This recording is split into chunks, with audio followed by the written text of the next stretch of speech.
पहलगाम आतंकी हमले के बाद से ही नेताओं की राजनीति थमने का नाम नहीं ले रही है।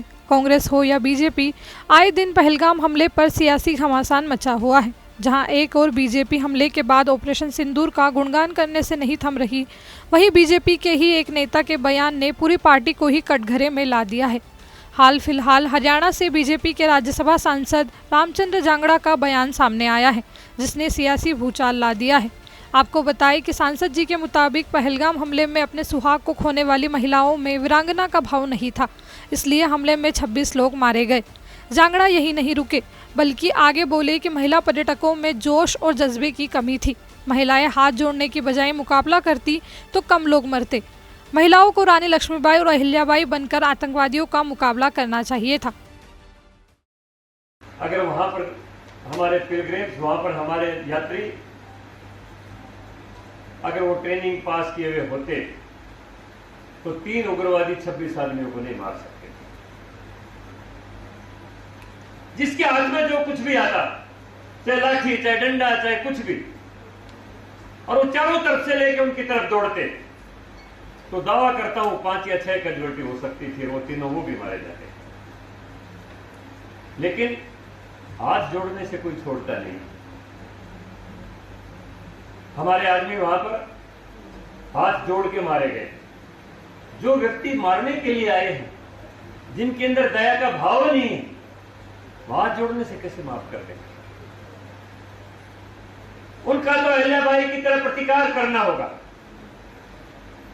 और अगर वहां पर जो हमारी वीरांगनाएं बहन थी, जिनकी मांग का सिंदूर छीन लिया गया, अगर उन्होंने अहिल्याबाई का इतिहास पढ़ा होता तो उनके सामने उनके पति को कोई निरपराध इस तरह से गोली नहीं मार सकता था, चाहे वो भी शहीद हो जाए।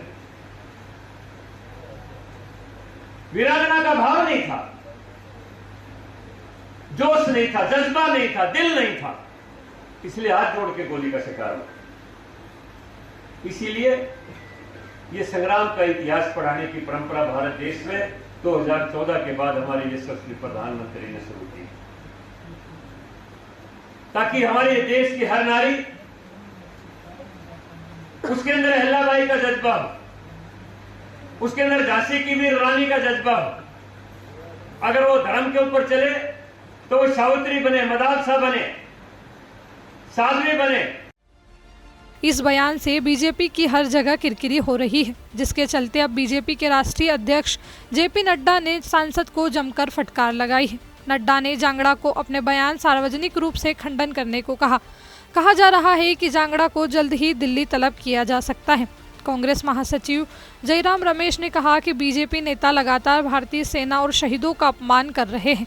जयराम रमेश ने कहा कि विजय शाह और देवड़ा जैसे नेताओं पर आज तक कोई कार्रवाई नहीं हुई। अब यह नया बयान घोर आपत्तिजनक है। प्रधानमंत्री मोदी और भाजपा नेतृत्व की चुप्पी को इन बयानों की मौन स्वीकृति क्यों न माना जाए। हमारी स्पष्ट मांग है कि प्रधानमंत्री मोदी इस शर्मनाक बयान पर माफी मांगे और सांसद रामचंद्र जांगड़ा को पार्टी से बाहर करे। बता दें कि पहलगाम हमले में 26 लोगों की मौत हुई थी।